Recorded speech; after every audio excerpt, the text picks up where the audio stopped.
Et bonjour bien-aimés dans le Seigneur, vous que nous suivez partout dans le monde. Je bénis grandement le Seigneur pour cette émission qui me donne l'opportunité de parler de Christ. Je suis le pasteur Ghislain Kalisumbu de l'église évangélique Union chrétienne en cycle IC, basée à Nancy.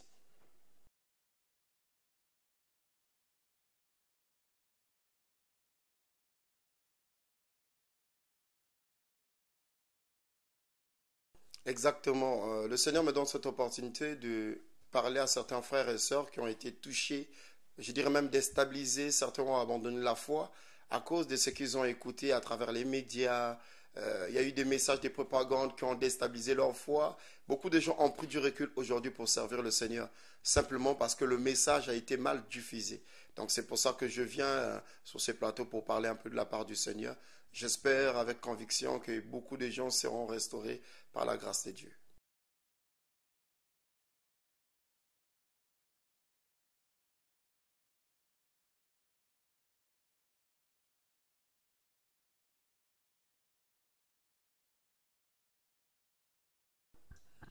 Alors, je dirais simplement que Jésus-Christ ne s'est pas trompé. Dans sa parole et durant tout le long de son ministère, il a dit des choses qui sont vraies pour éviter l'Église d'aller dans les dérives. Aujourd'hui, on voit qu'il y a ce qu'on appelle l'Église business ou les pasteurs patrons. Je dirais simplement que ce n'est pas une bonne chose. La Bible nous dit quoi? Lorsque Jésus-Christ est rentré dans le temple, et nous connaissons tous ces versets dans Matthieu 21, le verset 12 à 13, il dit « Ma maison est une maison de prière ». La Bible nous dit qu'il était rentré dans le temple et il a vu qu'il y avait des gens qui échangeaient de l'argent, qui vendaient les pigeons. Donc c'était devenu en quelque sorte une centre commerciale. Et aujourd'hui, on le voit dans certaines églises. Lorsque vous rentrez dans l'église, vous trouvez déjà, il y a des tables qu'ils ont mis à côté, des boutiques pour payer les livres, les CD, les DVD. Ça, c'est interdit, c'est pas biblique. L'œuvre de Dieu consiste à le faire dans la gratuité. Ça veut dire quoi? Lorsqu'on voit Matthieu 10, le verset 8 jusqu'au verset 10, quand Jésus-Christ donne la recommandation à ses disciples, il leur dit quoi? Vous avez reçu gratuitement, donné gratuitement. Donc on voit qu'il y a la gratuité. Quelqu'un me dira encore, mais comment je fais les CD, les livres, je dois le donner gratuitement puisque j'ai investi. Je vais vous dire une chose, lorsque Dieu donne la vision, il donne la provision. Ça veut dire quoi? Par exemple, j'ai un message que je veux diffuser et que je veux que ce message touche un maximum de personnes. Alors, je dois avoir une provision. Cette provision-là peut se faire peut-être que je peux avoir des partenaires qui peuvent soutenir la vision que j'ai. Mais moi-même aussi, je peux aussi être partenaire, même si c'est moi qui suis porteur de message. C'est-à-dire, si j'ai des partenaires qui acceptent d'investir dans le projet que j'ai pour diffuser la gratuité de l'œuvre de Dieu, en ce net moment avec les partenaires, on élabore un plan et on investit. On fait ce travail, on commence à diffuser gratuitement. Alors si on n'a pas la capacité, je dis bien la capacité, la possibilité de toucher un maximum de gens dans les CD, dans les livres gratuitement, qu'est-ce que je dois faire? En ce net moment, je ne dois pas commencer à faire ce projet tout de suite, parce que ça va m'entraîner dans les dérives. Je vais faire le contraire de la volonté de Dieu. Aujourd'hui, bénissons Dieu, nous avons la génération nouvelle technologie. C'est-à-dire que je peux enregistrer un message, le diffuser sur Internet ou dans un site et dire aux gens de le télécharger gratuitement. Pourquoi je vais faire payer un message qui vient de Dieu? Et j'irai encore plus loin pour dire que vendre les CD ou faire des concerts payants ou des séminaires payants, ce n'est pas biblique, ça ne vient pas de Dieu. Ça, c'est un business. Et ça, Dieu ne veut pas ça. J'irai plus loin pour dire une chose. Souvenez-vous que lorsque les apôtres étaient en train de prier pour des gens afin qu'ils puissent recevoir le Saint-Esprit, la Bible nous dit qu'il y avait un monsieur qui était là qui s'appelait Simon et qui leur a fait une proposition. Les apôtres n'ont rien demandé, c'est lui qui a fait la proposition. Il dit, priez pour moi afin que je reçoive cet esprit et que je vous donne de l'argent. Mais regardez les gens qui ont crainte de Dieu. Les apôtres qui connaissent la valeur de l'importance de l'évangile, qui connaissent la gratuité de l'œuvre. La Bible nous dit quoi? Les apôtres l'ont dit, il n'y a ni part ni lot pour toi dans cette affaire. Ils ont refusé les propositions de cet homme. Aujourd'hui, il y a peu d'hommes de Dieu qui peuvent refuser les propositions qu'on pourra leur faire. Il y a peu d'hommes de Dieu. Et ils ont refusé. Je vois parfois les gens faire des appels de fonds dans les églises. Venez, je vais prier pour vous. Amenez 100 euros, 200 euros, 10 000, 5 000 francs. Je vais prier, Dieu va faire. Non, il dit ici, les apôtres disent, le don de Dieu ne s'acquiert pas d'argent. Il n'y a pas d'échange entre l'onction et l'argent. Non. L'évangile ne dépend pas de l'argent, c'est l'argent qui dépend de l'évangile. Alors si l'argent commence à diriger l'évangile, c'est très grave, c'est très dangereux. Un homme de Dieu, appelé et élu de Dieu, doit travailler dans la gratuité de l'œuvre. Et il ne doit pas faire payer ses services. C'est interdit et ce n'est pas biblique. Vous avez reçu gratuitement, donnez gratuitement. Matthieu 18, verset 10.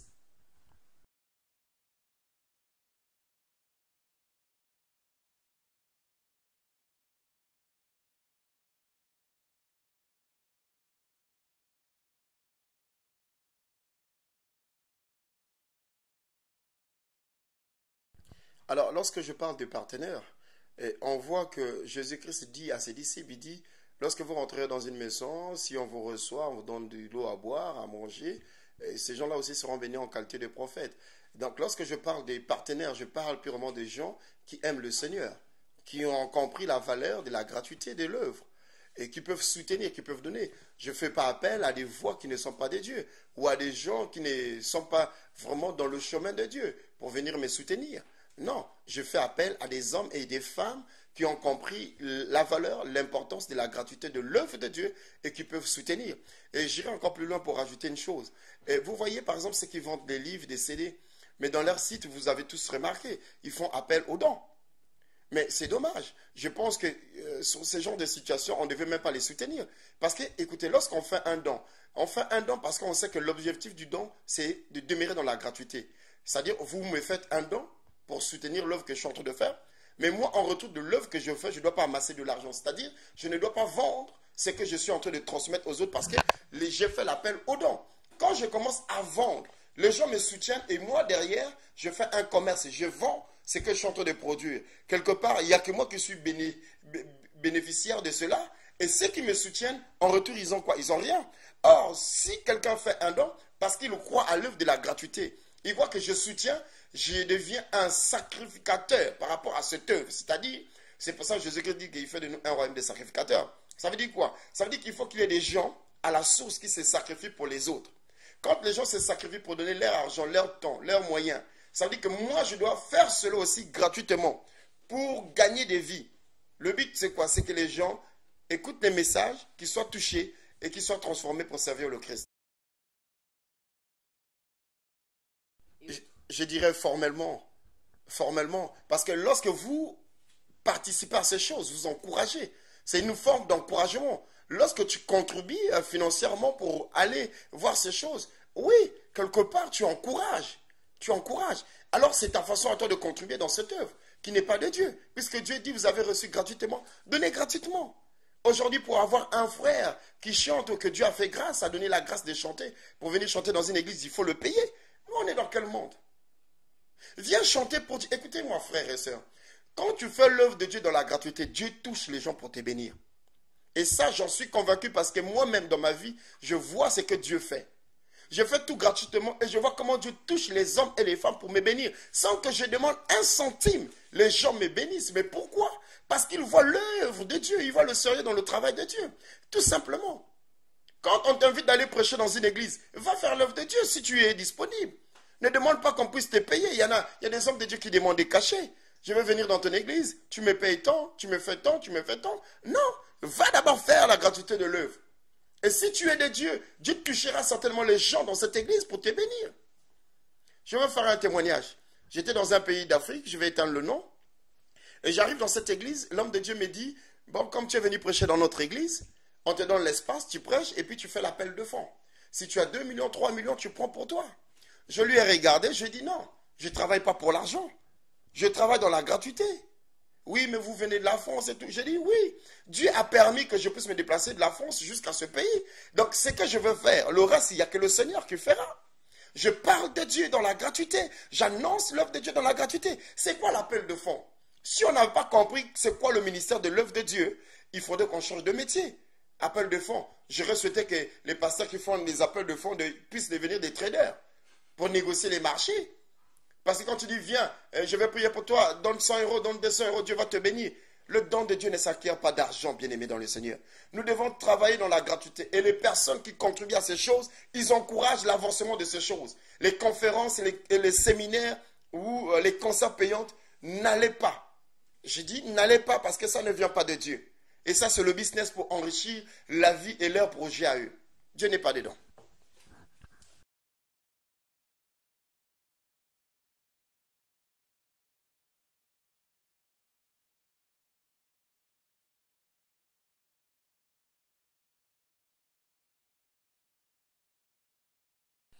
Alors, il faudrait qu'on sache une chose.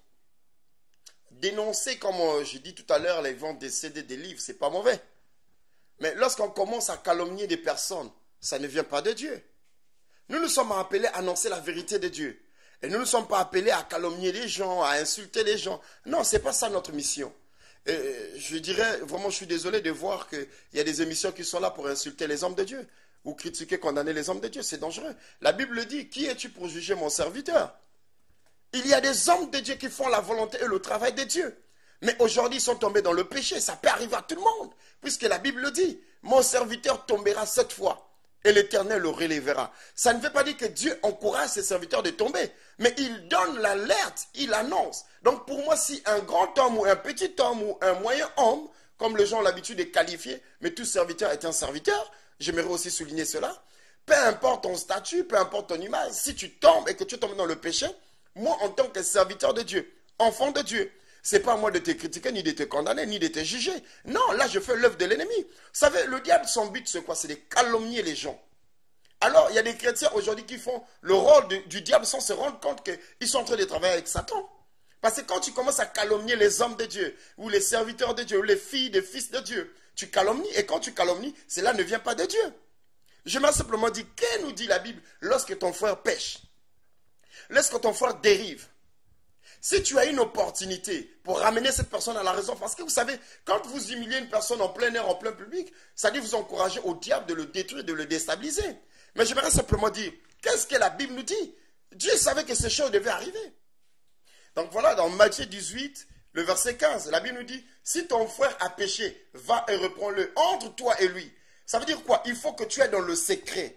Il ne faut pas l'exposer, il ne faut pas l'humilier, il ne faut pas faire de son sujet un sujet de propagande ou de déstabilisation. Non, tu vas, tu parles à ton frère. Tu dis, mon frère, ce que tu as fait, ce n'est pas bon. Et tu l'encourages de se relever, de chercher la face de Dieu, d'avancer. La Bible nous dit quoi? S'il ne t'écoute pas, à ce net moment, tu prends encore un autre frère, tu vas avec le frère et tu parles. Et s'il n'écoute pas ça, à ce net moment, tu commences à libérer les choses d'une manière officielle. Mais qu'est-ce que les gens font aujourd'hui dans les émissions? Ils ne prennent même pas le temps de vérifier l'information. Ils ont parfois des preuves qui ne sont pas justes. Vous savez, aujourd'hui, le montage existe. Hein? On peut monter plein de trucs sur la vie de la personne et qui peut sembler peut-être être vrai, mais c'est faux. Voilà, il y a des pirates qui font de ces choses extraordinaires. Donc, j'aimerais simplement dire, quand quelqu'un commence à calomnier, il ne vient pas de Dieu. Il commence à faire l'œuvre de Satan. Donc, ça ne sert à rien de juger, de pointer du doigt sur les hommes de Dieu, de mettre cela en face de la caméra pour les exposer, détruire leur vie davantage. Si tu es un enfant de Dieu, fais cette démarche, va vers eux, parle-leur de la vérité de Dieu. Et si tu es de Dieu, ils t'écouteront. S'ils ne t'écouteront pas, voilà ce que la Bible dit. Mais les gens ne prennent pas ce temps-là de vérifier les informations. Ils critiquent, ils condamnent, ils insultent. Il y a une fois, je regardais une vidéo, et je regarde le monsieur, il ose même, lui qui dit qu'il parle de la part de Dieu, il ose même insulter l'homme de Dieu. Pourquoi? Parce qu'il y a une personne qui a fait un témoignage qu'elle a été violée, ceci, cela. Il ose même dire que, regardez, cet homme de Dieu, vous allez voir sa taille ou son gabarit. Il est comme une armoire à glace. Vous croyez que ça, c'est un homme de Dieu? Vous croyez que ça, c'est un moyen que tu vas permettre aux gens de se convertir? Tu joues le rôle de Satan. Tu joues le rôle du démon. Tu es là pour déstabiliser des vies. Tu es là pour faire la propagande de l'ennemi. Comment le diable est en train de déstabiliser la vie des serviteurs. Plutôt, va vers les serviteurs et parle-leur de la part de Dieu. C'est ce que la Bible nous demande. Arrêtons de critiquer et de condamner. Ça ne vient pas de Dieu.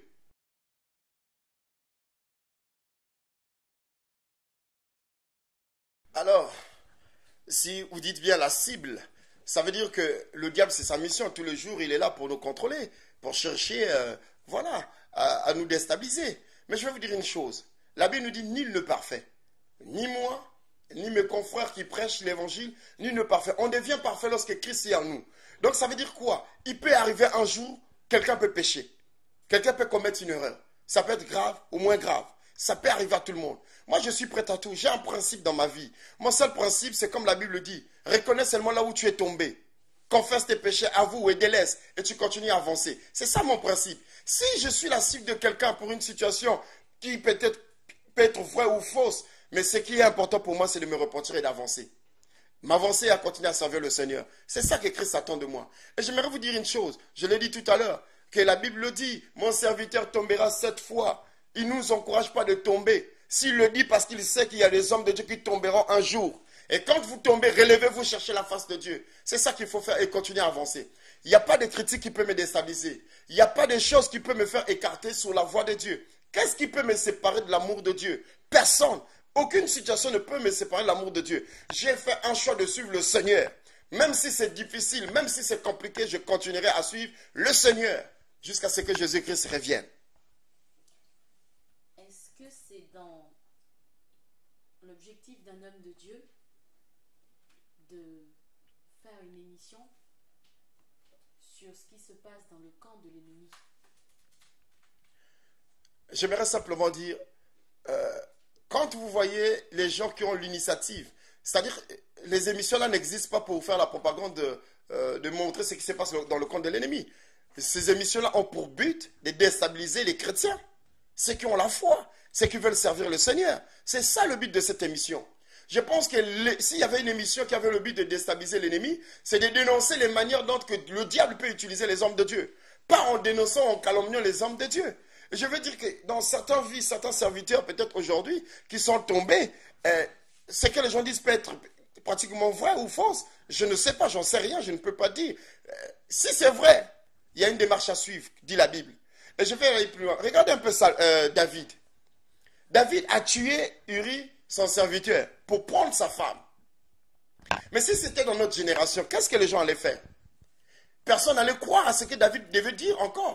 Mais on voit très bien que David, après avoir fait cela, Dieu l'a frappé. Il s'est repenti. Aujourd'hui, on parle de David dans les églises. David a tué, David a fait des choses, on ira plus loin de dire abominables devant Dieu. Mais il s'est repenti et il a commencé à faire la volonté de Dieu. Donc il y a des hommes de Dieu qui sont vrais comme David et qui ont fait des choses terribles, terrifiantes, mais qui se sont repentis et que Dieu continue à travailler avec eux. Donc un homme ne peut pas juger la relation d'un autre homme avec Dieu. Il n'y a que Dieu qui connaît les profondeurs. Je dirais même que ça a bouleversé plusieurs personnes lorsque Dieu dit « David est l'homme selon mon cœur ». De voir comment Dieu déclare son amour vis-à-vis de David. La Bible dit, qui es-tu pour juger un serviteur de Dieu? Lorsque tu juges un serviteur de Dieu, tu ne sais pas sa relation avec Dieu.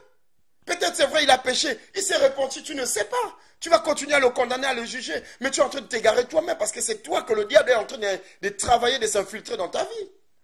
En croyant que tu fais l'œuvre de Dieu, mais tu fais l'œuvre de Satan.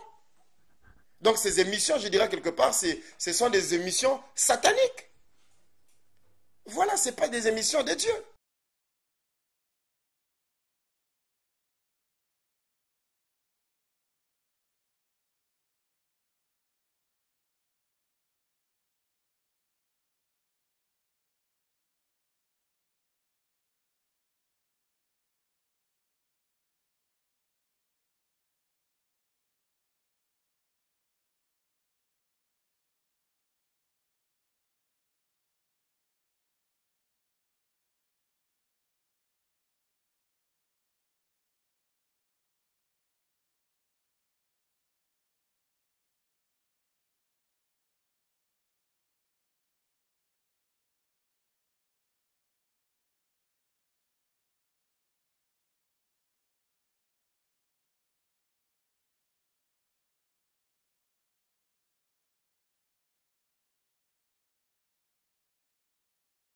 C'est comme je disais tout à l'heure. Il y a des gens qui servent Dieu en esprit, en vérité, qui ont peut-être péché et qui se sont repentis. Donc comme je disais tout à l'heure, David a péché, il a été condamné par plusieurs personnes, mais quand il s'est repenti, personne ne le savait. Et Dieu a affirmé sa confiance, sa relation avec lui. C'est un problème d'intimité. Alors je dirais que s'il y a des gens qui construisent des émissions juste pour filmer la vie de tel pasteur et puis pour l'exposer, dénoncer tout ça là, c'est une forme c'est une situation, je dirais, qui a pour but de calomnier et de déstabiliser les vies et les foi de ceux qui suivent ces émissions-là. Je vais simplement dire que lorsqu'on est de Dieu, on croit que vraiment on est de Dieu. Il faut dénoncer sans mettre les images de tel ou tel pasteur, dire son nom. Il faut dire voilà comment le diable fait.